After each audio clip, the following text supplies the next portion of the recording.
محتشم حضرات، اس میں کوئی شک نہیں، اہل ایمان کی محبتوں کا، عقیدتوں کا محور و مرکز اللہ رب العالمین کا گھر خانہ کعبہ ہے۔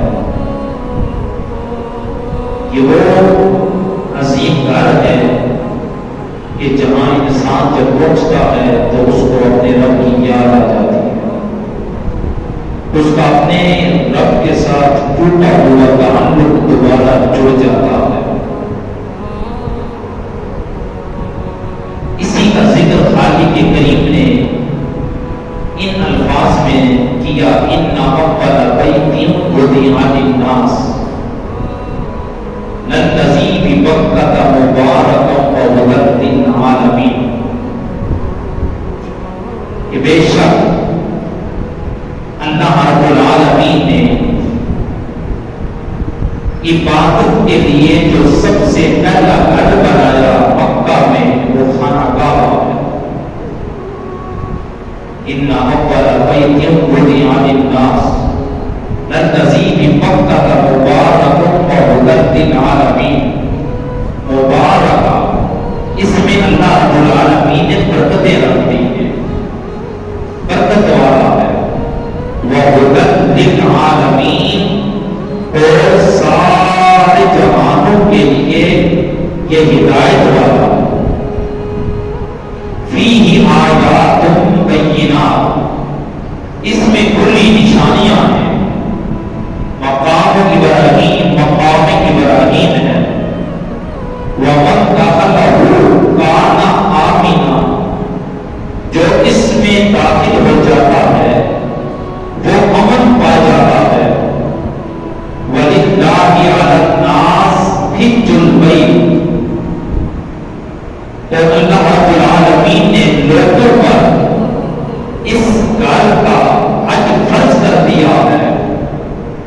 مَنِ اسْتَطَاعَ إِلَيْهِ سَبِيلًا، جو اس گھر تک پہنچنے کی طاقت رکھتا ہو۔ اس آیت مبارکہ میں اگر غور کیا جائے،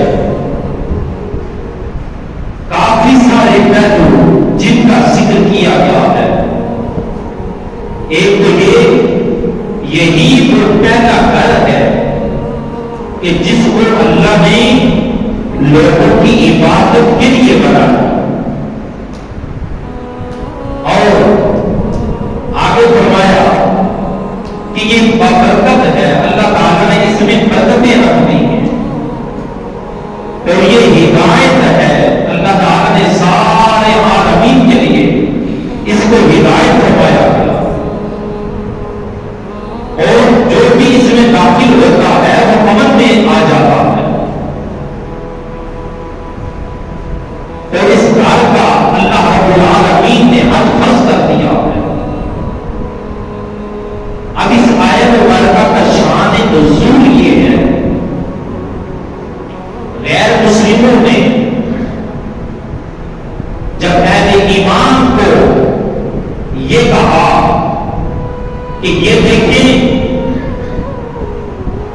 آپ کا نیا دین ہے، آپ کا نیا مذہب ہے، آپ کی الگ کتاب ہے، الگ رسول ہے، اللہ نے ساری چیزیں آپ کی الگ رکھ دی ہیں، مگر قبلہ تو وہی ہے نا، قبلہ تو وہی ہے مسجد اقصی، جس کی طرف آپ کو کر کے نمازیں ادا کرتے ہو، قبلہ کو ہمارا ہی استعمال کرتے ہو، اسی کی طرف منہ کر کے نمازیں ادا کرتے ہو، تو پتہ یہ چلا، رزلٹ نکالنے لگے کہ یہ گھر اور مسجد اقصی، مسجد اقصی تو پھر اس سے افضل جو ہوئی،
کریم نے جہاں آج کعبۃ اللہ موجود ہے اسی جگہ پر یہ گھر موجود تھا، ایک ٹیلے کی صورت میں، ایک ٹیلے کی صورت میں گھر موجود تھا.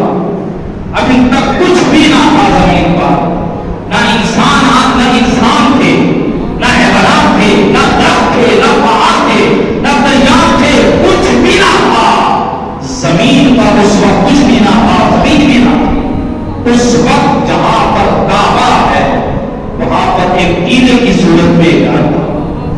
جب اللہ نے یہ چاہا ہمیں زمین کی تلاش کرو، زمین کو پیدا کرو، پھر اسی ٹیلے کو خالق کے کریم نے پھیلا دیا اور پوری زمین بنا. تو اسے یہ پتہ چلا کہ زمین کی اصل وہ تو کعبۃ اللہ ہے. اگر کوئی یہ بات کرے کہ زمین پر سب سے پہلا گھر اللہ کا گھر خانہ کعبہ ہے، یہ بات درست، لیکن یہ بات بعد کی ہے. جب تک زمین بھی نہ تھی یہ گھر اس وقت بھی موجود تھا، یہ گھر اس وقت بھی موجود تھا. حضرت امام زین العابدین فرماتے ہیں، امام زین العابدین کہ میں حدیم کعبہ میں بیٹھا تھا، ایک شخص آیا اور اس نے آ کر سوال کیا کہ مجھے یہ بتائیے کعبۃ اللہ کا طواف کب شروع ہوا، کیسے شروع ہوا، کیوں کیا جاتا ہے. یہ 3 سوال اس نے پوچھے. امام زین العابدین نے فرمایا کہ جب اللہ رب العالمین نے فرشتوں سے یہ مشورہ کیا، اے میرے فرشتوں میں آپ سے یہ پوچھتا ہوں، مشورہ کرتا ہوں کہ میں زمین پر انسان کی تخلیق کرنے لگا ہوں، زمین پر نائب بنانے والا ہوں، حضرت آدم علیہ السلام کی صورت میں، بتاؤ میں کیا کروں. مشورہ کیا. اللہ تعالیٰ فرشتوں کے حکم کا پابند نہیں، صرف مشورہ کیا. فرشتوں نے کہا اپنے مصفی کو بھی ہم کا وقت بھی ضرورت مولا، ہم تو تیری تحمیر بیان کرتے ہیں، تیری پاکیزگی ہم بیان کرتے ہیں، تو زمین پر انسان کو کیوں بنا رہا ہے. خالق کے کریم نے فرمایا انی عالم ما لا تعلمون، جو میں جانتا ہوں تم نہیں جانتے. جب خالق کے کریم نے فرشتوں کی اس مرضی کے مطابق یہ جواب دیا، فرشتوں نے کہا زمین پر انسان کی تخلیق نہ کی جائے، یہ جا کر فساد کرے گا، یہ جا کے لڑائیاں کرے گا، یہ جا کے خون ریزیاں کرے گا، یہ جا کر معاشرے کا امن تباہ کرے گا، لہذا زمین پر انسان کو نہ بھیجا جائے، نہ اس کی تخلیق کی جائے. مولا اگر تیری عبادت کرنی ہے، تیری تسبیح و تحلیل کرنی ہے، وہ تو ہم کر رہے ہیں، تو اس کو کیوں پیدا کرنے لگا ہے. اس وقت خالق کے کریم نے فرمایا جو میں جانتا ہوں تم نہیں جانتے. فرشتے سمجھ گئے، لہذا کہیں ہمارے اس جواب کی وجہ سے ہمارا مالک ہم سے ناراض تو نہیں ہو گیا. اب اس وجہ سے فرشتوں نے اپنے اٹھا لی عرش کی طرف اور عاجزی پیش کی اور عرش الہی کا طواف کرتے رہے. عرش الہی کا ساتھ ساتھ طواف ہوتا رہا. جب اس انداز سے فرشتوں نے اپنی اس بات کا اب اللہ رب العالمین کی بارگاہ میں اس کے بعد یہ منظر پیش کر رہے ہیں، اپنی عاجزی اور انکساری پیش کر رہے ہیں، اس وقت اللہ تعالیٰ نے فرشتوں کی طرف نظر رحمت فرمائی. یہ امام زین العابدین جواب دے رہے ہیں اس شخص کا جس نے کہا یہ طواف کیسے شروع ہوا، کب شروع ہوا، کیوں شروع ہوا. اب یہ اس کے سوالوں کا جواب ہے.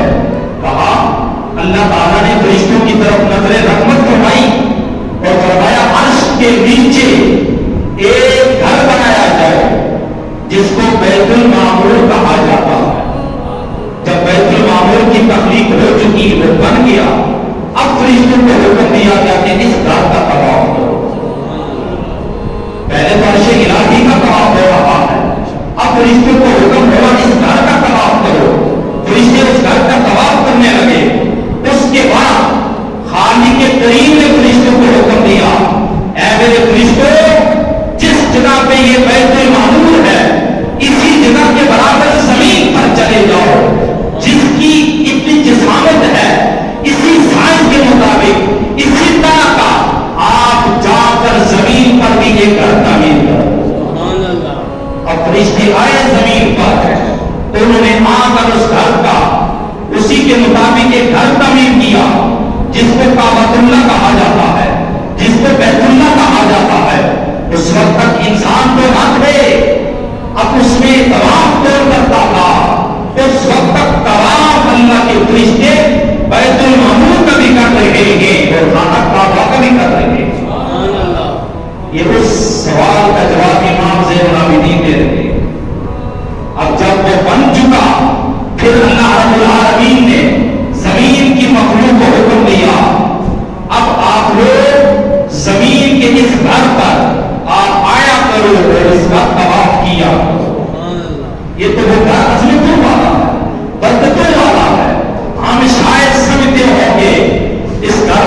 ابراہیم خلیل اللہ نے تعمیر کیا.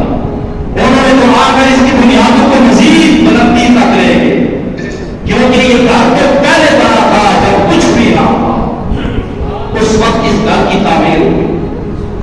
اب اس طرح اس کا طواف کا سلسلہ شروع ہوا. اور اس گھر کی برکت یہ ہے، اس گھر کے اللہ تعالیٰ نے اتنی برکتیں رکھ دی کہ اہل مکہ کا یہ دستور تھا کہ اگر کوئی بچہ پیدا ہوتا وہ زبان سے گنگا ہوگا، وہ بول نہ سکتا، اہل مکہ اس بچے کو اٹھا کر لے آتے حرم میں، آ کے کعبۃ اللہ کی چابی اس کے منہ پر رکھتے. اس منہ پر رکھنے کی برکت کی وجہ سے اللہ تعالیٰ اس کو قوت گویائی عطا فرماتا، قوت گویائی عطا فرماتا کعبۃ اللہ کی چابی رکھنے کی وجہ سے. اور 433 ہجری کا واقعہ، کعبۃ اللہ جہاں پر ہے اسی جگہ پہ رکن یمانی کے پاس سے ایک چھوٹا سا پتھر ٹوٹا، وہ گر گیا. لوگوں کی اس کی طرف توجہ نہ ہوئی. اب لوگوں نے جب اس کی طرف توجہ نہ کی، چھوٹا سا پتھر جب ٹوٹ گیا، اب اس کے بعد کیا ہوا کہ مکہ میں ایک بیماری پھیل گئی.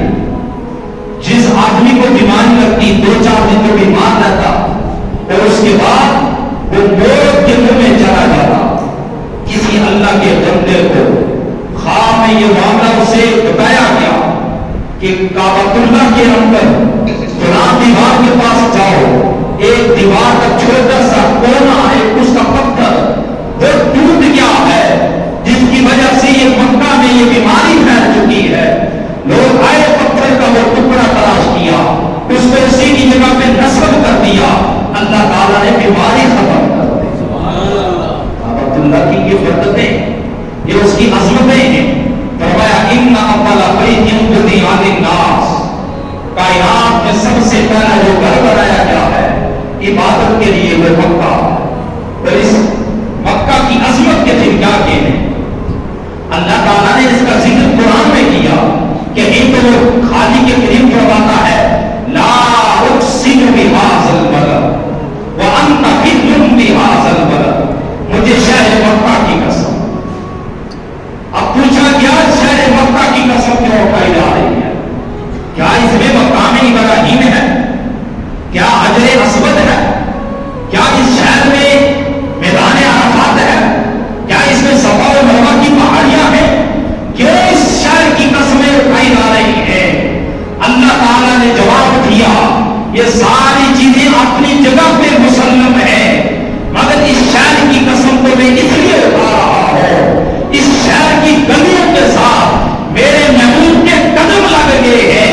اب اس کی نسبت کی وجہ سے میں شہر کی قسمیں قرآن میں اٹھا رہا ہوں. یہیں تو خالی کے کریم فرماتا ہے والتین والزیتون وطور سینین وہذا البلد الامین. 4 قسمیں کھائیں، زیتون کی، تین کی، طور سینا کی، اور فرمایا وہذا البلد الامین، اس امن والے شہر کی قسم میں اٹھا رہا ہوں. مختلف جگہوں میں قرآن کریم اس شہر کا، خانہ کعبہ کا ذکر کیا جا رہا.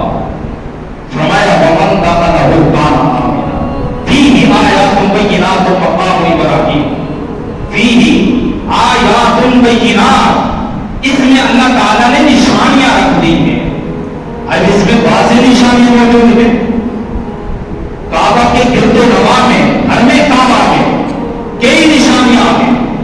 یہ صفا و مروہ یہ بھی نشانیاں، یہ میدان عرفات یہ بھی نشانیاں، یہ مزدلفہ یہ بھی نشانیاں ہیں.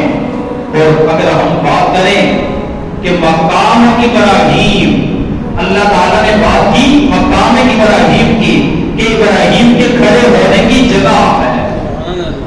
حضرت ابراہیم علیہ السلام نے جب کعبۃ اللہ کی دیواریں اونچی کی، اس کی بنیادوں کو مزید اٹھایا، اس وقت جنت سے ایک پتھر لایا، جنتی پتھر آیا. اب اس پتھر کا کمال کیا ہے، اس پتھر کی خوبصورتی کیا ہے، اس پتھر کے اندر اللہ تعالیٰ نے اتنا حسن جمال رکھا ہے کہ آج ہمارے مزدور مستری کام کرتے ہیں، یہ پہلے پورا ایک پلین بناتے ہیں، منصوبہ بناتے ہیں کہ ہم نے اس جگہ پہ کھڑے ہو کے دیواروں کو بلند کرنا ہے. کیا جاتا ہے، مگر وہ پتھر وہ ہے کہ جہاں حضرت ابراہیم کھڑے ہوتے ہیں، جیسے جیسے کعبۃ اللہ کے اندر وہ پتھر لگا رہے ہیں، دیوار اونچی ہوتی جا رہی ہے، وہ پتھر زمین سے اوپر اٹھ جاتا ہے، اوپر بلندی کی طرف چلا جاتا ہے۔ جب شام کو کام ختم کرتے ہیں، اب وہ پتھر خود ہی نیچے بیٹھ جاتا ہے، اللہ کے پیغمبر جناب ابراہیم خلیل اللہ نیچے اتر آتے ہیں۔ یہ اس کے اندر نرمی اتنی ہے، نازک پن اس کے اندر اتنا ہے کہ ابراہیم علیہ السلام اس پتھر پہ کھڑے ہوتے ہیں، ان کے قدموں کے نشان اس پتھر نے اپنے سینے میں محفوظ کر دیے۔ آیات بینات مقام ابراہیم، کہ اس میں اللہ تعالیٰ نے نشانیاں رکھ دی ہیں۔ یہی وجہ ہے آگے فرمایا وَاتَّخِذُوا مِن مَّقَامِ إِبْرَاهِيمَ مُصَلًّى، ابراہیم علیہ السلام کی جو جگہ ہے نا کھڑے ہونے کی، اس کو آپ مصلی بناؤ، نماز کی جگہ بناؤ۔ اب جو بھی حج کرنے کے لیے جاتا ہے، اب وہ ضرور ادھر سے گزرتا ہے، مقام ابراہیم کے پاس جاتا ہے، اور وہ اپنے لیے باعث رحمت اور باعث سعادت سمجھتا ہے اس جگہ پہ کھڑے ہو کر نماز ادا کرنا۔ اگر بات مزید آگے کی جائے، فرمایا وَمَن دَخَلَهُ كَانَ آمِنًا، جو بھی شہر میں داخل ہو جاتا ہے اللہ تعالیٰ اس کو امن عطا فرما دیتا ہے، اللہ تعالیٰ اس کو امن عطا فرما دیتا ہے۔ اب خود سوچئے جن لوگوں نے اس خوبصورت مقام کی، اس خوبصورت شہر کی زیارت کی ہے، جو گئے ہیں، اب وہ جانتے ہیں کہ کئی کلومیٹر پر حرم شریف کی حدود ہے، اس میں اندر ہم ایک مچھر کو نہیں مار سکتے، کسی حشرات الارض جو ہوتا ہے اس کو نہیں مار سکتے، وہ امن میں ہے۔ جب کوئی انسان چلا جائے تو وہ بھی امن میں ہے۔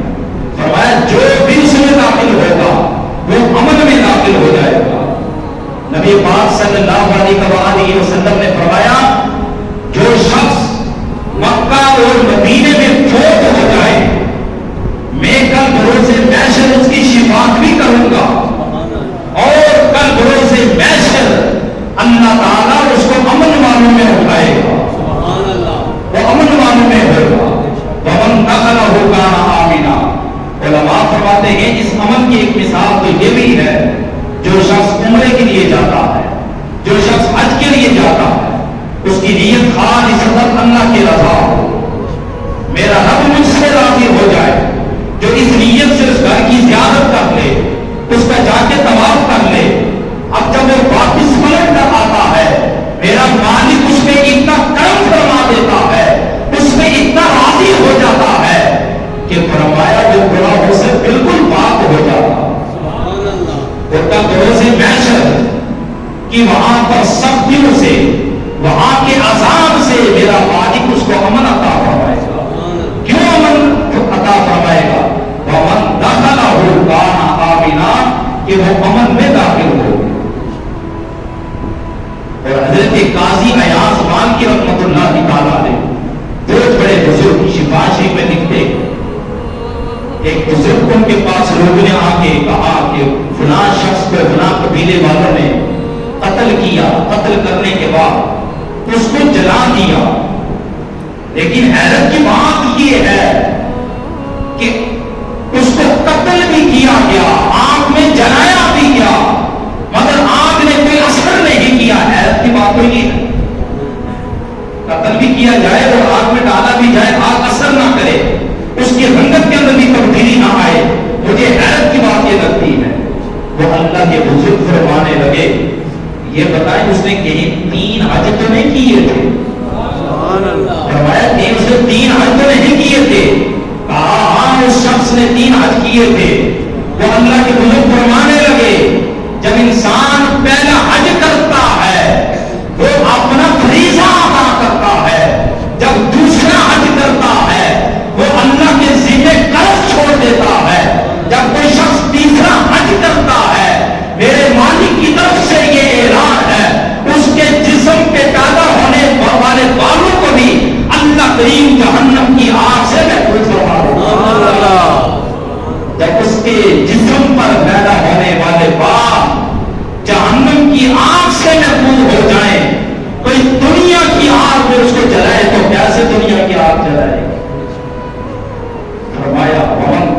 کان آمنا کہ جو لوگ اس شہر میں داخل